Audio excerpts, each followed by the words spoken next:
Olá, tudo bem com você? Seja bem-vindo, seja bem-vinda a mais uma aula de história. Hoje um resumo sobre a Reforma Protestante e também a Reforma Católica contra a Reforma. Temas recorrentes nos vestibulares, também no Enem. Para você, meu aluno, minha aluna do sétimo ano, também do ensino médio, para você que tem curiosidades sobre a história geral, sobre a história das religiões, enfim, muito assunto legal. Vamos viajar na história? Vem comigo nessa. Reforma protestante contra reforma. Vamos lá. Muito bem, reforma protestante, essas reformas religiosas do século XVI, elas estão no contexto da Idade Moderna, do início da Idade Moderna, do Renascimento, humanismo, citando para vocês também a questão da imprensa, da prensa, que foi tão importante, a invenção desenvolvida por Gutenberg, né, a invenção da prensa, os livros, a própria Bíblia tornou-se o que? Mais popular, mais acessível. Mais pessoas estão tendo acesso à informação. E temos também, nesse momento, a questão do poder centralizado nas mãos do rei, as monarquias nacionais. E o poder universal do Papa, o primeiro item que eu coloquei aqui para vocês, aqui no nosso slide, justamente o primeiro motivo que eu coloquei para vocês, porque começa a ser um obstáculo para justamente o poder desse rei, para o desenvolvimento deste poder do rei, deste nobre. O Papa, que era o poder central da Igreja Católica, é até hoje, é um chefe de Estado, só que no século XVI, vamos pensar, saindo da Idade Média, entrando na Idade Moderna, a Igreja Católica ainda domina toda a Europa Ocidental. Quando nós falamos de religião, quando nós falamos de uma religião na Europa Ocidental, todos seguiam ou eram, entre aspas, obrigados a seguir a Igreja Católica. A Igreja Católica, ela está no topo da pirâmide em relação a essa sociedade europeia no início do século XVI, isto desde a Idade Média. Muito bem, esse poder do Papa, esse poder da Igreja Católica, a questão também da arrecadação de tributos começa a incomodar os reis, os nobres, né? O Estado Nacional paga muitos tributos para a Igreja Católica. Então é uma questão também política, além de religiosa, é uma questão política a reforma protestante. Ok, pessoal? Muito bem. Outro fato importante é que as pessoas, os reformadores, eles vão começar o quê? Eles vão começar a criticar a corrupção e também o despreparo do clero, o despreparo dos bispos, principalmente dos padres, e a corrupção que existe dentro da igreja. Outro fator muito importante, eu acho que é o principal em relação à reforma, o início da reforma protestante, esse fator que levará, que será o estopim dessa reforma, que é a venda de indulgências e também a venda de falsas relíquias e a venda também de cargos na igreja. A questão das relíquias e a venda de cargos na igreja, nós chamamos isto de simonia. E a venda de indulgência, o que é indulgência, professor? Indulgência é o perdão. A Igreja Católica vendia este perdão. Vendia, tinha até a questão, deixa eu mostrar para vocês, nesta imagem aí de 1530, esta xilografia, olha só, as pessoas aí procurando justamente o perdão e conforme o pecado, né, tinha uma quantia e a venda dessa indulgência era um documento que a pessoa, ao comprar esse perdão, levava para casa assinado pela autoridade religiosa. Então, indulgência, perdão. A venda desse perdão, a venda também de relíquias e falsas relíquias. Inclusive, tem um pensador da época, o Erasmo de Roterdã, filósofo, pensador Erasmo de Roterdã, do século XVI, ele tem uma declaração dele que ficou famosa, né? Porque eles vendiam até lascas da cruz de Cristo e assim por diante, né? Como objeto sagrado. Isso em pleno século XVI depois de Cristo. Erasmo de Roterdã falou a seguinte frase: se formos juntar todas as lascas da cruz de Cristo tidas como verdadeiras, daria para construir uma nova arca de Noé.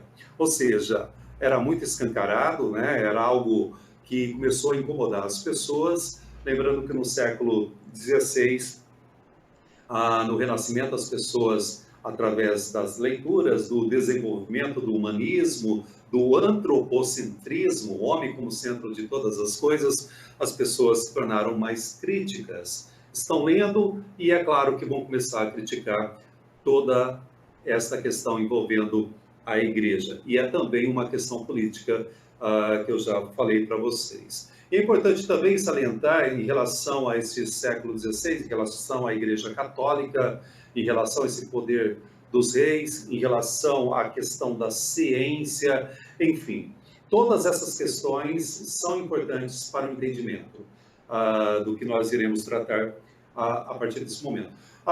Importante também, meu caro aluno, meu caro ouvinte aí dessa aula de história, que a Igreja Católica, ela dominava, então, todo o Ocidente. Eu já gostaria de lançar uma pergunta para vocês.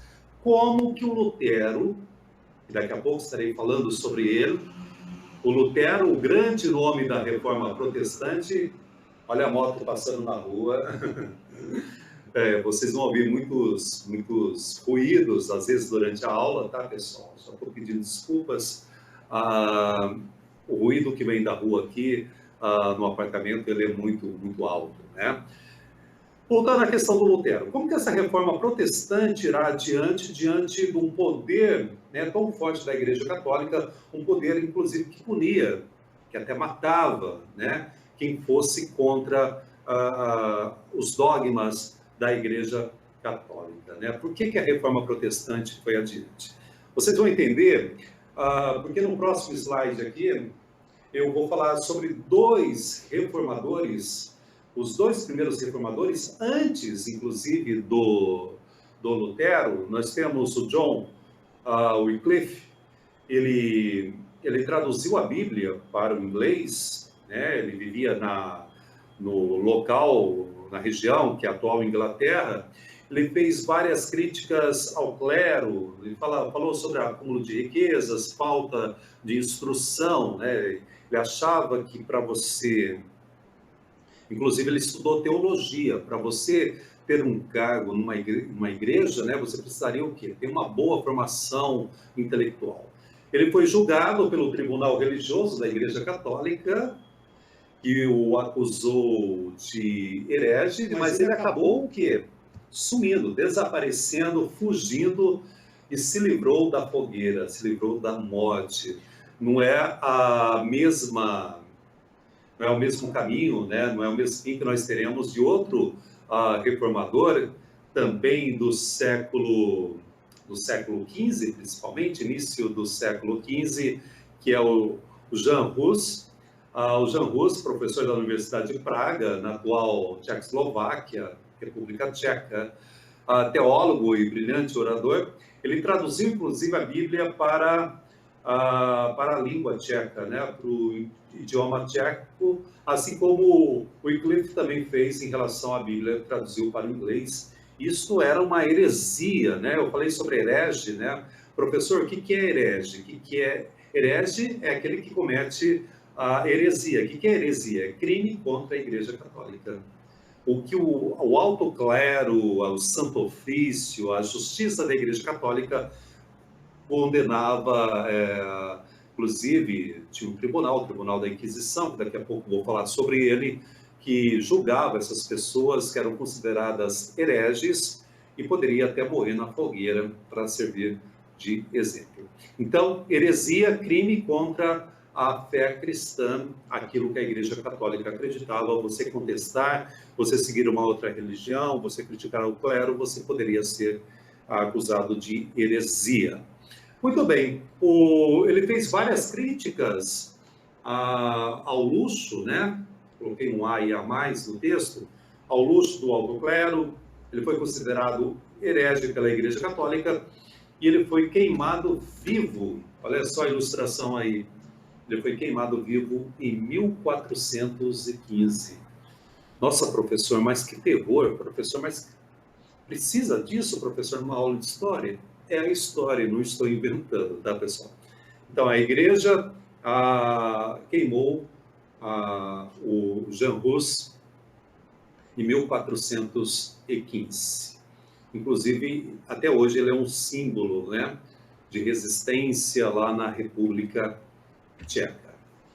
Esse que está aparecendo na tela aí, esse também, né, passou por apuros, é o grande nome das reformas, é o grande nome da reforma protestante, porque ele que deu início a todo esse momento que estamos vivenciando aí no século XVI, esse rompimento com a Igreja Católica todo-poderosa, né, toda poderosa, que é o Martinho Lutero. Esse é o Martinho Lutero, monge da Igreja Católica. Ele começou a sua vida como católico e morreu como herege, né? Ele foi excomungado, ele foi considerado que não católico, ou seja, foi excomungado, praticamente condenado ao inferno, né? Ele foi monge agostiniano, né? Seguia as ideias do Santo Agostinho, né? Ele era uma pessoa muito, muito fervorosa, e também a questão das orações. Depois ele morreu casado com uma ex-freira, né? Já que ele vai criar essa nova religião, e essa religião vai poder ter um casamento, daqui a pouco eu vou falar com vocês. A cobrança de indulgências foi o principal motivo para que nós tivéssemos o início dessa reforma, dessa revolução protestante. Vamos falar de revolução, porque foi uma mudança. Ele afixou, imaginem, né? Poder total da Igreja Católica, 95 teses criticando o poder da Igreja Católica, isto numa igreja lá da Alemanha, na igreja de Wittenberg. Ele afixou essas 95 teses e deu início à Reforma Protestante. Ele não imaginava, é claro, que essas ideias ia promover um rompimento com a Igreja Católica religioso e até a questão do uso político, né, pelos reis e pelos príncipes. Mais uma vez para vocês, além de um movimento religioso, também um movimento político. Isso a prova, tanto uma prova do vestibular como do Enem, sempre cobra isso do aluno, tá? Então, em relação a todo esse contexto que nós estamos vivenciando no século XVI. Lembrando que no século XVI nós temos o poder da Igreja Católica em relação à Península Ibérica. Espanha e Portugal estão o quê? Colonizando a América, né? Hoje a América Latina. A tradução da Bíblia para o alemão, ele também fez uma tradução para o alemão. Essa tradução possibilitou a interpretação da Bíblia. Todas aquelas críticas que eu falei para vocês lá no primeiro slide são as principais críticas que estão nessas 95 teses. Tá? Ele fala sobre a corrupção na igreja, sobre a questão do luxo, a questão também de orgias, né? Ele vai até denunciar isso, a venda de indulgências, né? A venda do perdão, que é o principal motivo, quando ele percebe lá na Alemanha, né, algo muito escancarado em relação a esta venda de indulgências e também a venda de relíquias e assim por diante. A doutrina luterana fundada por Lutero, então é importante vocês guardarem o que pensava Lutero, e essa doutrina irá adiante, principalmente porque ele terá uma proteção. Professor, por que ele não foi morto na fogueira? Porque ele vai ter uma proteção de nobres, uma proteção dos nobres, que eu falei que também é uma questão política, e daqui a pouco vocês vão observar mais na questão do Calvino, da igreja calvinista, também uma certa proteção por parte dos burgueses. O nobre, o rei, precisa também dos tributos pagos pelos burgueses, lembrando que o lucro obtido pelo burguês, ele não era abençoado pela Igreja Católica, né? Era tido como algo que poderia levá-lo, inclusive, ao inferno. Então, o burguês, ele começa o quê? Ele começa a se identificar com a doutrina luterana, com a doutrina calvinista. Depois vocês vão ver também a questão da doutrina anglicana. Então, também é uma questão, o quê? Política. A doutrina luterana vai falar da justificação pela fé. Ou seja, tudo é pela fé. Eu não preciso ir até uma igreja para conseguir a salvação, para chegar até a salvação, para chegar até o paraíso. Eu seguindo a Bíblia, seguindo as palavras, né, as palavras que estão contidas no livro sagrado, na Bíblia, eu posso conseguir a minha salvação. Eu não preciso, eu vou até um templo religioso justamente para orar, para estar próximo, né, a Deus, um momento de oração, de devoção, mas não algo, não que aquele templo religioso é necessário para a minha salvação. A minha fé, os meus atos, eles sim me levarão à salvação. Ele vai falar também do sacerdócio universal. Todo cristão é capaz de interpretar a Bíblia. Que eu acabei de falar também sobre a justificação pela fé. Eu não preciso de um padre, de um pastor interpretando uma Bíblia. Eu não preciso estar dentro de uma igreja. É importante a igreja. Ele vai falar que não é importante. Até que ele criou a igreja luterana. Mas é um momento de oração, só que a prática ela é mais importante. Que prática, professor? Justamente a leitura da palavra sagrada, a leitura da Bíblia, e justamente colocar em prática toda essa questão ligada ao cristianismo, né, a todos os ideais pregados por Jesus Cristo e tudo o que está na Bíblia. A Bíblia, por meio do qual Deus se revela, é a única fonte de verdade. Não existe outra fonte de verdade a não ser a Bíblia.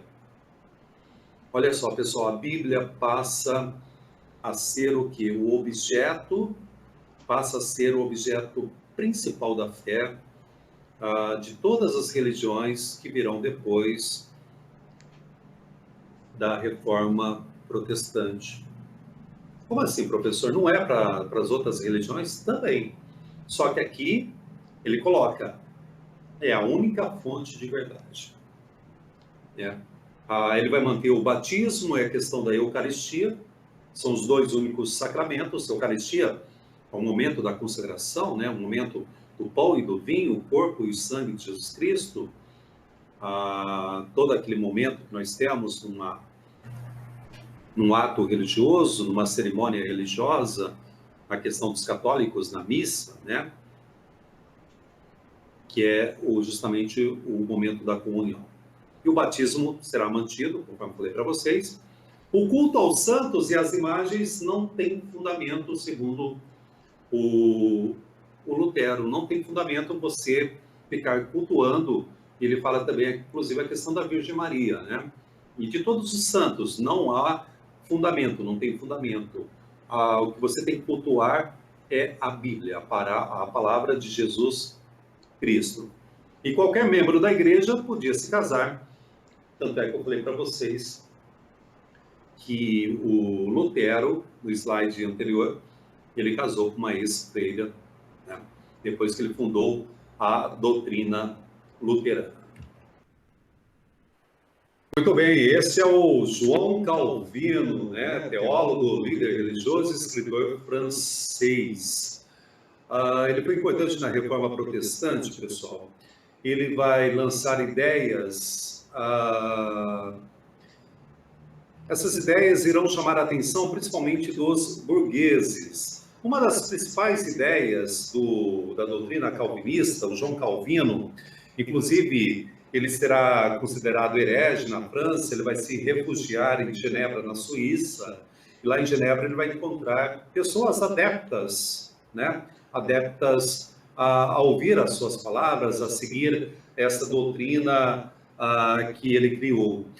Ele vai falar da predestinação. Essa predestinação é o seguinte: as pessoas já são escolhidas por Deus, as pessoas já são predestinadas por Deus à vida eterna ou à morte eterna. Ou seja, a pessoa vem, nasce e Deus já determinou antes do nascimento se essa pessoa será salva ou não.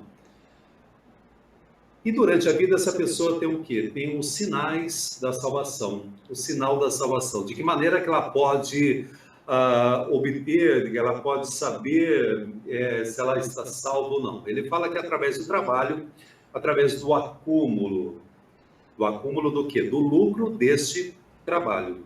A pessoa que trabalha, a pessoa que tem desenvolvimento social através do trabalho, é um sinal da salvação. É um sinal de que ela é uma pessoa escolhida por Deus. Não vamos pensar só na questão da pessoa que fica rica, mas na pessoa que trabalha, a pessoa que segue uma vida dedicada à igreja e dedicada também à igreja que eu falo, a doutrina calvinista, a palavra, né, que ele também irá colocar como principal, né, fonte de salvação, a Bíblia. Só que tem essa questão da predestinação, ou seja, que já vem, tudo já é predestinado por Deus. Essa questão do trabalho e essa questão também de toda esta, vamos falar, dessa questão diária, de você ter uma rotina de trabalho, uma rotina de orações, daí que vem também a questão dos puritanos, né? Ter essa vida puritana que vem justamente da doutrina calvinista, ou seja, de você fazer tudo dentro de um estilo de vida, né? Tudo dentro da ordem, tudo dentro das regras religiosas e também sociais, das regras do trabalho. Essa doutrina calvinista, então, terá um apoio, é claro que o burguês irá se identificar com essa doutrina, terá um apoio dos burgueses e também de vários nobres, irá se espalhar por vários países da Europa Ocidental. Aí temos na Inglaterra a reforma anglicana. Este que está aí no slide que vocês estão observando é o rei Henrique VIII. Inclusive, vale até a pena você aí fazer uma pesquisa sobre o rei Henrique VIII. Tem muita informação. Depois até vou gravar uma videoaula específica, né, sobre esse período da monarquia, esse período da história da Inglaterra, que é muito interessante. O Estado inglês, ele tinha controle sobre os cargos religiosos, nomeava os padres, os bispos, enfim. A igreja era comandada dentro da Inglaterra pelo rei, né? Só que tem uma autoridade que é acima do rei, que é o Papa. O que acontece? O rei Henrique VIII, ele era casado com a Catarina de Aragão. Catarina de Aragão, ligada à família real, a família Aragão, a família que está no poder em relação à Espanha, país católico. E dos 5 filhos que ele teve com a Catarina, apenas uma menina havia sobrevivido. Ele ficou muito preocupado, ele queria um herdeiro, ele queria um homem para que pudesse depois ocupar, né, o trono. Ele queria que um homem viesse, que tivesse um filho homem para ser o príncipe, para ser o futuro rei da Inglaterra. E aí ele queria se separar da Catarina de Aragão e casar-se com a Ana Bolena. O que acontece? O Papa não aceitou, dentro das regras da Igreja Católica. Aí tem também uma questão política, que eu falei que a Catarina de Aragão é ligada à questão da Espanha, né, da família real nesse momento, na Espanha, e tem essa questão do Papa, também dentro dos dogmas da Igreja Católica. O Papa proibiu este casamento, este novo casamento, a separação, este novo casamento, e o Henrique VIII resolveu criar uma nova instituição religiosa e anular os poderes da Igreja Católica na Inglaterra. Dito e feito, foi o que ele fez. Em 1534, o parlamento inglês aprovou o ato de supremacia que anunciou a criação da Igreja Anglicana. A Igreja Anglicana, pessoal, que parece, tem muito a questão dos santos, é meio que parecida com a Igreja Católica, mas pega também alguns princípios tanto da Reforma Luterana, principalmente da Reforma Luterana e da Reforma Calvinista. O que acontece? Ele casou com a Ana, né? E a Ana, o que acontece? Ficou grávida, teve um filho, uma menina, né? Não teve um filho homem. O rei Henrique VIII, ele vai ter um relacionamento fora do casamento e aí sim ele conseguirá ter um filho homem, né? Aí toda uma história que eu falei para vocês que vale a pena também pesquisar aí sobre o Henrique VIII. Muito bem. A igreja protestante, tanto a igreja calvinista, a luterana, a anglicana, conquistando muitos e muitos fiéis. A igreja católica até então tinha um monopólio da fé em toda a Europa. O Papa Paulo III, que vocês estão observando aí, ele resolve convocar um concílio. O que é concílio, professor? É uma reunião das autoridades da igreja, principalmente os bispos, arcebispos, o alto clero da igreja se reúne. Quando se reúne é chamado de concílio, né? E ele convocou para a cidade de Trento, que se chama Concílio de Trento, as autoridades da Igreja Católica, justamente para discutir esse momento de crise que a Igreja Católica está passando e quais os rumos que a Igreja Católica iria tomar a partir de então.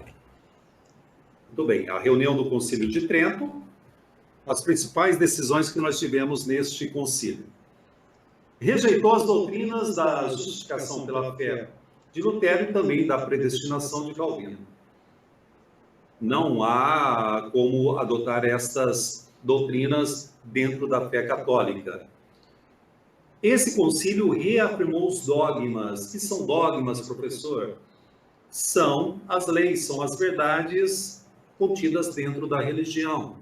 Então, os dogmas da Igreja Católica, que vem lá desde o surgimento, no início da Idade Média, até a atualidade, né? Para quem é católico, esses dogmas, eles foram mantidos. Considerou crime a venda de indulgências. Olha só, um lado positivo desse concílio de Trento da Contra-Reforma. A Igreja Católica proibiu, a partir desse concílio, a venda do perdão, a venda de indulgências. Aí, lado positivo. Outro lado positivo também, proibiu a simonia. Simonia, a venda de cargos na Igreja Católica e também a venda de relíquias. Então, temos lados positivos também. Reafirmou o poder do Papa, né, como chefe da Igreja Católica, hoje um chefe de Estado, o Vaticano é o Estado, né? Reafirmou os 7 sacramentos e o culto à Virgem Maria e os santos. Deixa eu tomar uma água aqui, pessoal. Muito bem, prosseguindo. Esse culto à Virgem Maria e aos santos foi mantido. Esse culto que foi, né, muito criticado pelo Lutero, pelo Calvino, enfim, nessas duas igrejas, né, os protestantes, eles condenaram esse culto à Virgem Maria e também aos santos, a única fonte de verdade, a Bíblia. Falei para vocês. A criação de seminários também foi decidido nesse Concílio de Trento, essa criação de seminários justamente para uma formação intelectual dos sacerdotes, né? Isso aí é um ponto que foi criticado por Lutero e também pelos demais reformistas, Olha só que interessante, também é um lado positivo, né? A criação desses seminários para instruir os futuros religiosos da Igreja Católica. Aí vem o lado sombrio, né? Reeditou o Index, índice, o índice de livros proibidos pela Igreja Católica. Olha só, você não poderia ter nenhum dos livros que estivesse justamente nesta lista. É claro que lá tinha o quê? Tinham livros relacionados aos protestantes, às outras religiões, enfim, tudo que colocasse em xeque a doutrina católica estaria também nessa lista de livros, o Index. A expansão da Companhia de Jesus, dos jesuítas, vou até deixar um card aqui para vocês. Aí tem uma relação forte aqui com o litoral paulista, né, com toda a história do Brasil, colônia, a questão de São Vicente, de Itanhaém, enfim, de todo o litoral, do padre José de Anchieta, padre Manuel da Nóbrega, enfim, os jesuítas que terão a missão justamente o quê? De catequizar, principalmente nas colônias espanholas e portuguesas, catequizar os nativos, ou seja, aumentar o número de adeptos ao catolicismo, ou seja, expandir a fé cristã, a fé católica, os soldados da Igreja Católica. Aí tem toda uma questão também, né, da atuação desses padres jesuítas, que vocês podem conferir na aula que eu referi, que eu coloquei o card para vocês. E reativou o Tribunal do Santo Ofício, a Inquisição. Olha só, né? A questão das bruxas, né? A questão de quem várias pessoas foram condenadas pela Igreja Católica pelo crime por heresia, né? Hereges, foram considerados hereges e foram, inclusive, até mortos na fogueira em praça pública. Quanta coisa, hein, pessoal? Quanta informação. É isso aí. É importante vocês pensarem no século XVI, o professor falou para vocês, além da questão religiosa, também a questão política, a questão dos burgueses, a questão do poder do Papa, da Igreja Católica, que tinha um monopólio, perdeu esse monopólio, a questão dos nobres, do nascimento, né, das monarquias, dos estados nacionais, a questão também da colonização aqui na América Latina. As provas normalmente procuram sempre, as questões que estão contidas nos vestibulares, procuram fazer esse paralelo da política com a questão religiosa. Ok? Espero ter ajudado vocês neste breve resumo sobre as reformas religiosas. Muito obrigado a você que esteve comigo. Até o nosso próximo encontro.